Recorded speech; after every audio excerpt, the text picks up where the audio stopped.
तो balance diet चल रही थी हमारी, संतुलित भोजन चल रहा था। और बैलेंस डाइट में हमने कौन कौन से विटामिन पढ़ लिए थे, तो वसा में घुलनशील जितने भी विटामिन थे वो हमने पढ़ लिए थे। वसा में घुलनशील विटामिन जो है आपको पता है कौन कौन से होते हैं, ए होते हैं, डी होता है, ई होता है और के होता है। तो आगे चलते हैं और आगे हमारा कौन सा बचा हुआ है, तो अब आगे देखते हैं विटामिन बी। तो देखो विटामिन बी जो है इसके अंदर एक विटामिन ही होता है, इतना तो आपको पता है। विटामिन बी जो है इसके अंदर एक विटामिन ही होता है। विटामिन बी के अंदर बहुत सारे छोटे छोटे विटामिन आते हैं। तो विटामिन बी में कौन कौन से विटामिन आते हैं, क्योंकि विटामिन बी में बहुत सारे विटामिन आते हैं, इसी कारण विटामिन बी को हम बोलते हैं विटामिन बी कॉम्प्लेक्स। सही है, तो विटामिन बी कॉम्प्लेक्स हो गया। और जो विटामिन बी कॉम्प्लेक्स होता है इसके अंदर बहुत सारे विटामिन आएंगे। तो कौन कौन से विटामिन आते हैं, विटामिन बी1 आता है। इसके अलावा कौन से विटामिन आते हैं, विटामिन बी2 आता है। और कौन से विटामिन आता है, विटामिन बी3 आता है। और कौन सा विटामिन आता है, विटामिन बी5 आता है। और कौन सा विटामिन आएगा, विटामिन बी6 आता है। और कौन सा आएगा, विटामिन बी7 आएगा। और कौन सा आएगा, विटामिन बी9 आएगा। और कौन सा आएगा, विटामिन बी12 आएगा।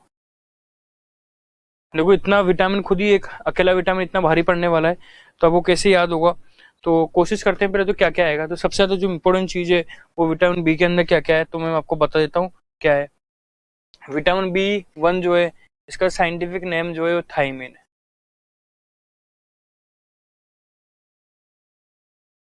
थायमिन ये याद रखना है, इसका साइंटिफिक नेम जो इम्पोर्टेंट है थायमिन। विटामिन बी1 जो है इसका जो साइंटिफिक नेम है वो है राइबोफ्लेविन। इसका साइंटिफिक नेम है राइबोफ्लेविन।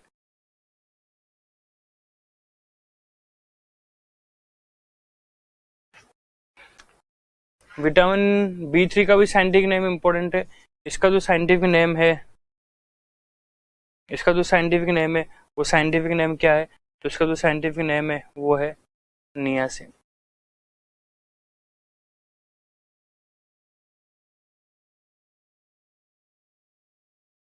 बी5 का जो साइंटिफिक नेम है वो है, इतना इंपॉर्टेंट नहीं है, बी5 को आप भूल सकते हो, पेंटाथेनिकम। विटामिन बी5 का साइंटिफिक नेम इंपॉर्टेंट नहीं है, विटामिन बी2 का इंपॉर्टेंट है और बी3 का इंपॉर्टेंट है। बी5 का इतना इंपॉर्टेंट नहीं है, पेंटाथेनिक एसिड, इसलिए मैं इंग्लिश में लिख रहा। बी6 का भी इतना इंपॉर्टेंट नहीं है, बी6 का जो साइंटिफिक नेम है वो है पायरिडोक्सिन, इतना इंपॉर्टेंट नहीं है ना, तो नाम लिख देता हूँ। बी7 का साइंटिफिक नेम थोड़ा इंपॉर्टेंट हो सकता है, और बी7 का जो साइंटिफिक नेम है उसका नाम है बायोटिन।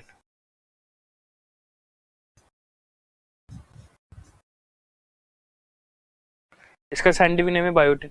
उसके बाद बी9 का साइंटिफिक नेम भी इंपॉर्टेंट है। इस बी9 का साइंटिफिक नेम है फोलिकम।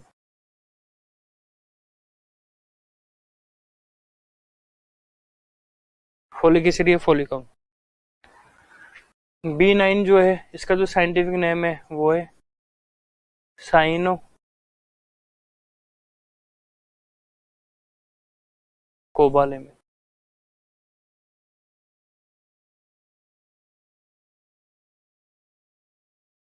साइनोकोबालेमिन। और इसका साइनोकोबालेमिन नाम क्यों है, तो इसका नाम साइनोकोबालेमिन नाम इसलिए है, किसका, विटामिन बी12 का, क्योंकि विटामिन बी12 के अंदर कोबाल्ट धातु पाई जाती है। कोबाल्ट धातु को इंग्लिश में क्या बोलते हैं, मेटल। सही है, कोबाल्ट पाई जाती है, इसी कारण इसका नाम है कोबालेमिन। सही, चलो ठीक है, ये तो इसका नाम हो गया, क्या क्या पढ़ना है क्या नहीं पढ़ना।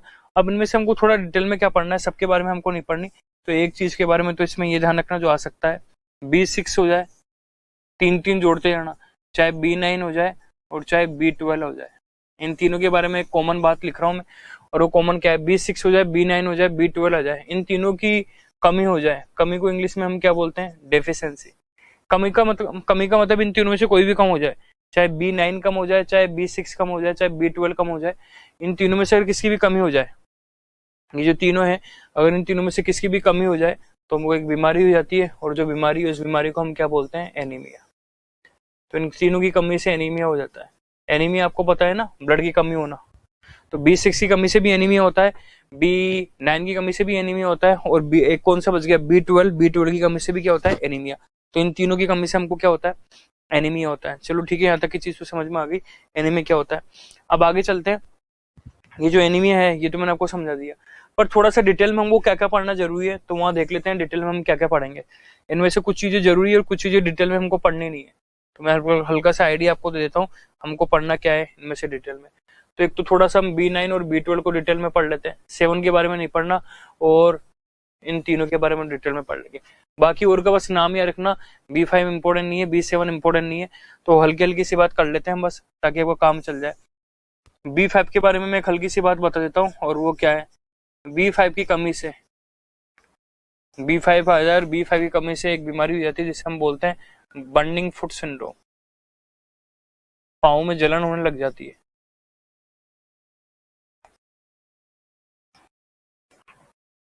बर्निंग फुट सिंड्रोम, सही है। B6 की कमी से एनीमिया होता है, मैंने बता ही दिया, 5 हो ही गया।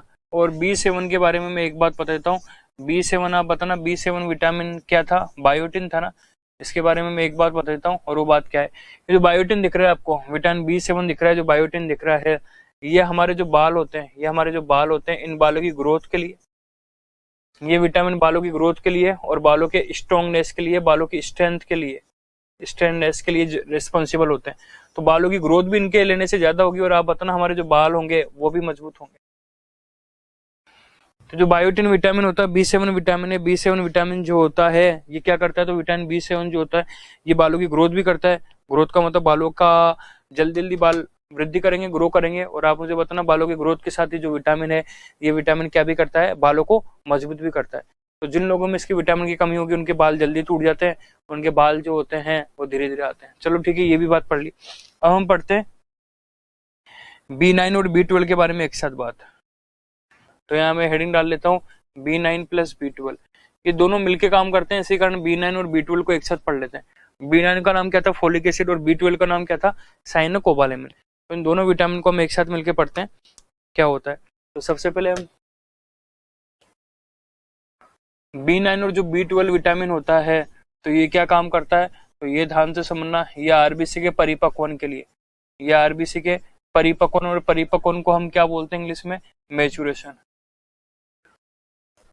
ये आरबीसी के परिपक्वन के लिए जरूरी होता है, और जरूरी को इंग्लिश में आप बताना, जरूरी को इंग्लिश में हम क्या बोलते हैं, एसेंशियल। ये आरबीसी के परिपक्वन, परिपक्वन को इंग्लिश में हम बोलते हैं मैच्योरेशन। तो ये आरबीसी के परिपक्वन में मैच्योरेशन जो होता है इसके लिए जरूरी होता है। कौन जरूरी होता है वो पता लग गया। अब आगे की बात समझना, बात तो आरबीसी के मैच्योरेशन के लिए जरूरी है। आरबीसी का जो मैच्योरेशन का मतलब क्या होता है, ये आरबीसी बना दी और ये मैंने आरबीसी बना दी। जो ये अपरिपक्व आरबीसी है, ये जो आरबीसी दिख रही है आपको, ये अपरिपक्व आरबीसी दिख रही है। अपरिपक्व आरबीसी का मतलब इमेच्योर आरबीसी, और ये वाली जो आरबीसी दिख रही है इसको हम बोलते हैं परिपक्व आरबीसी। परिपक्व आरबीसी को इंग्लिश में हम क्या बोलेंगे, मैच्योर आरबीसी। चलो ठीक है, जो पता लग गया मैच्योर आरबीसी बोलेंगे। अब हल्की सी बात समझना इसके बारे में जो मैं आपको बात बता रहा हूँ। अपरिपक्व आरबीसी हो गई, ये परिपक्व आरबीसी हो गई। जो अपरिपक्व आरबीसी होती है इसमें न्यूक्लियस भी होता है, इसके अंदर केंद्रक भी होता है, और इसके अंदर ये भी होता है माइटोकॉन्ड्रिया, और इसके अंदर साइटोप्लाज्म भी होता है। तो ये तीनों चीजें कौन है, ये तो हो गया न्यूक्लियस। न्यूक्लियस का मतलब ये केंद्रक हो गया, और ये चीज दिख रहा है इसको हम क्या बोल देंगे, माइटोकॉन्ड्रिया। सुना है ना माइटोकॉन्ड्रिया, तो मैंने बहुत डिटेल में पढ़ा रखा है आपको, एनर्जी बनती है। और ये साइटोप्लाज्म। तो अपरिपक्व आरबीसी जो इमेच्योर आरबीसी होती है उसमें केंद्रक भी पाया जाता है, उसमें माइटोकॉन्ड्रिया भी होता है। जब आरबीसी का मैच्योरेशन हो जाता है तो मैच्योरेशन में से आरबीसी में से न्यूक्लियस जो होता है वो बाहर चल जाता है। न्यूक्लियस बाहर चल गया, और बताना कौन बाहर निकल गया, माइटोकॉन्ड्रिया बाहर निकल गया, और बहुत सारा साइटोप्लाज्म बाहर निकल जाता है। मैं ये नहीं कह रहा पूरा साइटोप्लाज्म बाहर चल जाता है, बहुत सारा साइटोप्लाज्म बाहर चल जाता है। तो आरबीसी के मैच्योरेशन के समय न्यूक्लियस बाहर निकल जाता है। इसी कारण परिपक्व जो आरबीसी होती है, परिपक्व जो मैच्योर आरबीसी होती है, इस मैच्योर आरबीसी के अंदर, परिपक्व आरबीसी के अंदर न्यूक्लियस बहुत इंपॉर्टेंट है। न्यूक्लियस भी एब्सेंट होता है, और इसके अंदर कौन भी एब्सेंट होता है, माइटोकॉन्ड्रिया। न्यूक्लियस भी एब्सेंट होगा और माइटोकॉन्ड्रिया भी एब्सेंट होगा, दोनों इसके अंदर एब्सेंट होते हैं। पर ये आरबीसी का मैच्योरेशन किसके द्वारा हुआ वो पता लग गया, किसके द्वारा हुआ, विटामिन B9 के द्वारा हुआ और विटामिन B12 के द्वारा हुआ।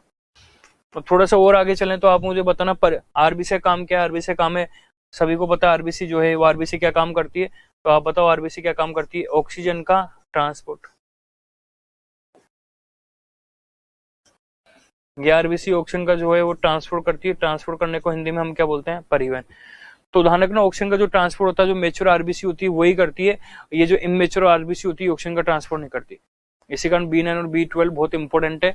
चलो ठीक है भाई, हल्की सी बात समझना, अगर B9 और B12 हमारे अंदर इन विटामिन की कमी हो जाए, कमी का दोनों की कमी हो जाए, या दोनों में से किसी एक की भी कमी हो जाए, तो आपको पता है आरबीसी का मेचुरेशन नहीं होगा। आरबीसी मेच्योर जो होगी वो नहीं होगी, और जब आरबीसी मेच्योर नहीं होगी तो आरबीसी जल्दी जल्दी मरेगी। आपको पता है आरबीसी का जीवन काल कितने दिन होता है? आरबीसी का जीवन काल 120 दिन होता है, सभी को पता है। आरबीसी का जीवन काल 120 डे होता है। तो जब आरबीसी मेच्योर नहीं होगी तो आरबीसी का जीवन काल जो होगा कम हो जाएगा। आरबीसी का जीवन काल कम हो जाएगा मतलब 10-15 दिन हो जाएगा, 10-20 दिन हो जाएगा। जब मेचुरेशन कम हो जाएगा तो आरबीसी जल्दी जल्दी मरेगी, और जब आरबीसी जल्दी जल्दी मरेगी तो हमको क्या हो जाएगा? ब्लड की कमी हो जाएगी, और ब्लड की कमी होना क्या कहलाता है? एनीमिया। ब्लड की कमी होना एनीमिया कहलाता है। तो हमको एक प्रकार का क्या हो जाएगा? एनीमिया। और ये वाला जो एनीमिया है, इस एनीमिया को स्पेशल एनीमिया भी कहते हैं, और वो नाम क्या है? वो इस एनीमिया का नाम है मेगोब्लास्टिक एनीमिया। इस वाले एनीमिया को हम बोलते हैं मेगोब्लास्टिक एनीमिया। ये मेगा ब्लास्टिक एनीमिया। तो ये वाला जो एनीमिया है इसको हम बोलते हैं मेगोब्लास्टिक एनीमिया। मेगाब्लास्टिक एनीमिया पता लग गया आपको क्या है? तो मेगोब्लास्टिक एनीमिया किसके द्वारा होता है? तो आप बोल देना, बताओ किसके द्वारा होता है? विटामिन B9 की कमी से होता है, और आप बताना किससे होता है? विटामिन B12 की कमी से होता है। इन दोनों की कमी से मेगोब्लास्टिक एनीमिया होता है। तो हमने कौन कौन से पढ़ लिए? B7 पढ़ लिए। B7 के बारे में, बायोटिन के बारे में इतनी सी बात रखना। B5 पढ़ लिए पहले। B5 इसकी कमी से क्या होता है? Burning food syndrome. उसके बाद बताना B6 पढ़ा। B6 की कमी से क्या होता है? एनीमिया। फिर हमने B7 पढ़ा। B7 का नाम क्या था? बायोटिन। बायोटिन के बारे में मैंने आपको एक बात बताई थी, और वो क्या बात बताई थी? बायोटिन जो होता है ये बालों की मजबूती के लिए जरूरी होता है, बालों के स्ट्रेंथ या ग्रो के लिए जरूरी होता है। उसके बाद B9 पढ़ा और B12 पढ़ा। B9 का दूसरा नाम क्या है? B9 का दूसरा नाम है फोलिक एसिड, और B12 का नाम क्या है? साइनोकोबालिन। तो आपको पता है ये जो B9 और जो B12 है, फोलिक एसिड और जो साइनोकोबालामिन है, ये दोनों विटामिन क्या करेगा? ये आरबीसी के मेचुरेशन के लिए जरूरी है। जब आरबीसी का मेचुरेशन होता है, जब आरबीसी का परिपक्वन होता है, तो आरबीसी के अंदर जो पाया जाता है, आपको पता लगे आरबीसी जो है, इस आरबीसी के अंदर कौन पाया जाता है? तो जो आरबीसी है, इस आरबीसी के अंदर न्यूक्लियस होता है, आरबीसी के अंदर माइटोकॉन्ड्रिया होता है, दोनों निकल जाते हैं, और आरबीसी के अंदर बहुत सारा साइटोप्लाज्म निकल जाता है। आरबीसी जब मेच्योर होगी तभी ऑक्सीजन का ट्रांसपोर्ट करेगी, तो आरबीसी के जो है वो ऑक्सीजन का ट्रांसपोर्ट करने लगती है जब वो मेच्योर हो जाती है। और मेच्योरेशन के लिए B1 और B9 जरूरी है। अगर विटामिन B9 और B12 की कमी हो गई, अगर हमारे अंदर B9 और B12 जो है इसकी कमी हो गई, तो मैंने आपको बता दिया B9 और जो B12 है, इन दोनों विटामिन की कमी से, बताओ क्या हो जाएगा? इन दोनों की विटामिन की कमी से क्या होगा? एनीमिया हो जाएगा। इस एनीमिया को क्या बोलते हैं? मेगोब्लास्टिक एनीमिया हो जाएगा। तो मेरे ख्याल से ये भी चीज समझ में आ गई होगी मेगोब्लास्टिक एनीमिया जो होता है ये क्या होता है। अब आगे चलते हैं। तो क्या क्या हो गया हमारे, अब हमारे पास आ रहा है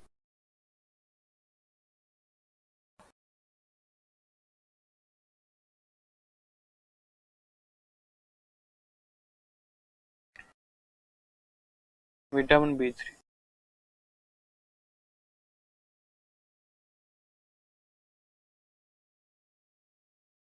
और विटामिन B3 को हम क्या बोलते हैं? नियासिन।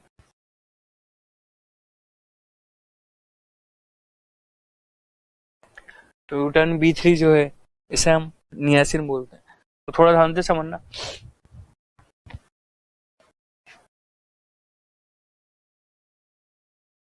नियासिन क्या करेगा?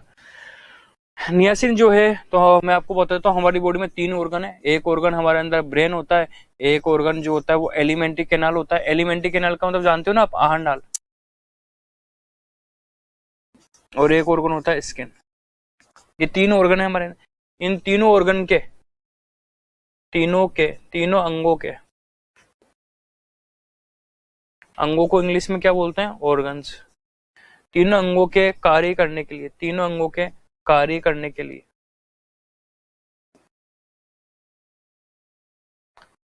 लिए आवश्यक है। तो आप मुझे बताना जो मैं आपको बोल रहा हूँ क्या है। अगर आप चाहते हो आपका ब्रेन सही काम करे, अगर आप चाहते हो एलिमेंट्री आर्नल सही काम करे, और आप चाहते हो स्किन अगर आप सही काम करे, तो इन तीनों ऑर्गन के काम करने के लिए, जो तीनों ऑर्गन है, इन तीनों ऑर्गन के काम करने के लिए आपके अंदर B3 होना जरूरी है। के लिए आवश्यक है, कौन आवश्यक है? Vitamin B3। चलो ये पता लग गया विटामिन B3 आवश्यक है। अब आगे की बात समझना जो मैं आपको बोल रहा हूँ। विटामिन B3 आवश्यक है, तो आप मुझे बताना अगर विटामिन B3 की कमी हो गई, अगर हमारे अंदर विटामिन B3 जो है, इस B3 की कमी हो गई, तो विटामिन B3 की कमी हो जाएगी तो हमारा ब्रेन सही काम नहीं करेगा, और ब्रेन सही काम नहीं करेगा तो हमें क्या हो जाएगा? एक बीमारी हो जाएगी जिसे हम क्या बोलते हैं? डिमेंशिया। ब्रेन से रिलेटेड बीमारी है। तो डिमेंशिया का मतलब क्या होता है? डिमेंशिया का मतलब होता है लॉस ऑफ मेमोरी। और लॉस ऑफ मेमोरी को मतलब क्या होता है? लॉस ऑफ मेमोरी का मतलब क्या होता है? याददाश्त में कमी आना। तो लॉस ऑफ हमारी मेमोरी हो जाएगी, याददाश्त में हमारी कमी हो जाएगी। चलो दूसरा अगर हम देखें एलिमेंट्री कैनाल, तो एलिमेंट्री कैनाल जो है इससे हमको डायरिया हो जाएंगे। आपको पता ना डायरिया और दस्त जो है ये कब होता है? डायरिया और दस्त तब होता है जब हमारी आहार नाल जो होती है एलिमेंट्री कैनाल, इसकी गति बहुत ज्यादा बढ़ जाती है। डायरिया तो बोलते हैं इसको, डायरिया, दस्त। और स्किन जो होगा वो सही काम नहीं करेगी, तो क्या होगा? हमारी स्किन जो है इसमें सूजन आ जाएगी। स्किन के लिए अगर आपको पता हो तो स्किन का जो डॉक्टर होता है उसे हम क्या बोलते हैं? डर्मेटोलॉजिस्ट। तो जो स्किन होता है, स्किन के लिए एक वर्ड यूज किया जाता है, और वो वर्ड क्या है? डर्म। कहीं भी अगर साइंस में डर्म वर्ड आ जाए तो इसका मतलब होता है स्किन। तो हमारी स्किन में सूजन आ जाएगी। स्किन में सूजन आना क्या कहलाता है? डर्मेटाइटिस। डर्मेटाइटिस आ जाएगी। डर्मेटाइटिस का मतलब क्या हो जाएगी? स्किन में सूजन आ जाएगी। तो डिमेंशिया हो गया, डायरिया हो गया, और डर्मेटाइटिस हो गया। ये तीनों चीजें जो है ये हमको एक साथ हो जाएगी। चलो ठीक है, पता लग गया यहाँ तक कि जो तीनों चीजें हैं ये एक साथ हो रही है। और इन तीनों को मिला के जो तीनों चीजें दिख रही है, इन तीनों को मिला के जो तीनों चीजें हो रही है, इन तीनों को मिला के एक बीमारी बनती है। और जो बीमारी बनती है वो बीमारी बनती है पेलग्रा डिजीज। पेलग्रा डिजीज का नाम सुना होगा आपने, पेलग्रा रोग। तो पेलग्रा रोग में ये सब एक साथ हो जाते हैं। जब डिमेंशिया, जब डायरिया और जब डर्मेटाइटिस एक साथ होते हैं तो इस बीमारी को हम क्या बोलते हैं? तब इस बीमारी को हम बोलते हैं पेलग्रा रोग। तो पेलग्रा रोग में तीन। अच्छा, इन तीनों में एक बात देख रहे होंगे आपने, एक नोटिस कराओ, और वो नोटिस क्या कराओ तो वो देखना। इसमें भी आपको पता है डी आ रहा है, इसमें भी डायरी आ रहा है, इसमें भी डी आ रहा है। तो पेलग्रा रोग में तीनों जो लक्षण है इसमें डी आ रहे हैं। इसी कारण पेलग्रा जो डिजीज है, इस पेलग्रा डिजीज को हम क्या, पेलग्रा जो डिजीज है, इस पेलग्रा डिजीज को हम क्या बोलते हैं? 3D disease. सही है। और अगर आपने विटामिन B3 की कमी को सही नहीं करा और ये कंटिन्यू चलने दिया, और आपने सोचा कि कोई बात नहीं होने दो, आपने कंटिन्यू चला, और आपने अगर अपने आप को सही नहीं करा, आपने अगर विटामिन B3 खाना स्टार्ट नहीं करा, तो फिर जो होता है इसमें एक और डी जुड़ जाता है आपके नाम के आगे, और वो जो एक और डी होता है उसे हम बोलते हैं डेथ, और डेथ का होता है मृत्यु। तो इस केस में पेलग्रा को हम 3D ना बोल के हम क्या बोलते हैं? 4D disease.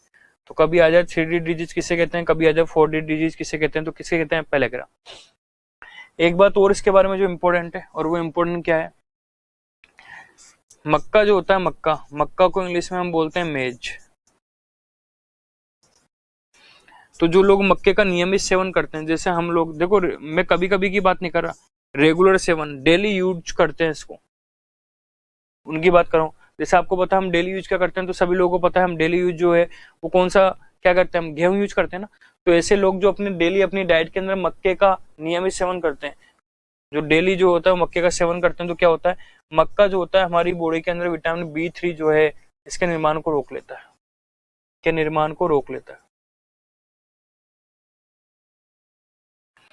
तो विटामिन B3 का जो निर्माण है वो हो नहीं पाता, किसकी उपस्थिति में नहीं हो पाता? तो विटामिन B3 का जो निर्माण है ये नहीं हो पाता मक्के की उपस्थिति में। इसी कारण आप मक्का डेली खाओगे अपने भोजन के अंदर तो B3 का निर्माण नहीं होगा। B3 का निर्माण नहीं होगा तो कौन सी बीमारी हो जाएगी? पेलग्रा। इसी कारण पेलग्रा बीमारी उन लोगों में अक्सर देखने को मिलती है, बताओ किन लोगों में अक्सर देखने को मिलती है? जो उन लोगों को देखने में अक्सर मिलती है जो मक्के का नियमित सेवन करते हैं। मक्के का नियमित सेवन करने वालों के अंदर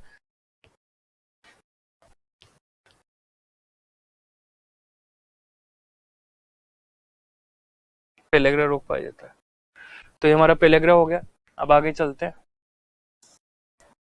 विटामिन B1 पे आते हैं, B2 पर। तो विटामिन जो B2 है इसके बारे में बस एक बात ध्यान रखना, और विटामिन B2 है इसके बारे में एक बात क्या ध्यान रखनी है तो सुनना। ये जो विटामिन B2 है इसका नाम है राइबोफ्लेविन, ये तो बता ही दिया मैंने।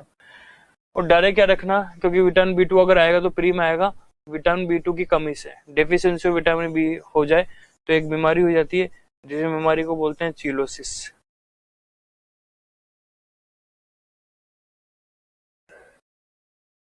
बहुत से लोग इस बीमारी को कीलोसिस भी पढ़ देते हैं, कीलोसिस, तो कंफ्यूज मत होना, हालांकि सही प्रोनाउंसिएशन तो चीलोसिस ही है इसका, सही है। तो विटामिन B2 की कमी से चीलोसिस में क्या क्या होता है तो मैं हल्के से बता देता हूँ।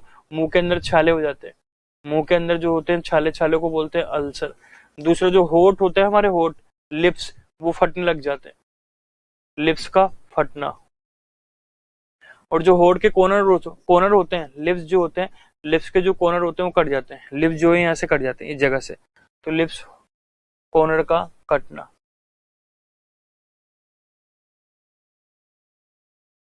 इन सबको मिला के हम बोलते हैं चीलोसिस। चलो छोटी सी बीमारी, छोटा सा विटामिन था, प्री के लिए इंपॉर्टेंट था। अब आते हैं हम विटामिन B1 पे। B1 का आपको पता है नाम क्या है? B1 का नाम आप सभी को पता है, कौन सा नाम है? थायमिन। तो ये B1 क्या करेगा, तो थोड़ा B1 के बारे में थोड़ा ध्यान से सुनना, और B1 जो है वो देखते हैं। B1 हमारी बॉडी के अंदर दो ऑर्गन है, ऑर्गन का मतलब दो अंग के कार्य के लिए आवश्यक है, दो अंग के सामान्य कार्य के लिए, दो अंग के सामान्य कार्य के लिए आवश्यक है। मतलब दो अंग के सामान्य कार्य के लिए कौन आवश्यक है? B1। और जो दो अंगों के सामान्य कार्य के लिए आवश्यक है वो दो ऑर्गन कौन कौन से हो गए? असेंशियल है। वो दो ऑर्गन कौन कौन से हो गए? तो दो ऑर्गन मैं आपको बता रहा हूँ जिनके लिए आवश्यक है। एक तो हो गया हमारा ब्रेन, और दूसरा हो गया हमारा हार्ट। दोनों ऑर्गन बहुत काम के हैं, ब्रेन भी और हार्ट भी। इन दोनों ऑर्गन के सही काम करने के लिए हमको क्या चाहिए? B1 चाहिए। चलो तो अब आप मुझे बताना, B1 चाहिए, अगर हमारे अंदर B1 की कमी हो जाए,